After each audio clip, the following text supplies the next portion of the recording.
The hardware for your tension fabric banner stand includes a rectangular base, two 3-sectioned support poles, and a curved top, all made of durable aluminum.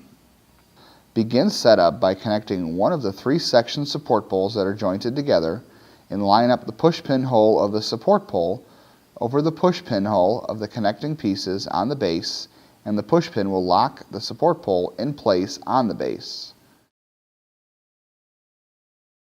Lastly, place the curved top on the set up section poles and lock it into place with the push pins. Take your custom printed fabric banner and carefully slip it over the frame, and your tension fabric banner stand is ready to be displayed.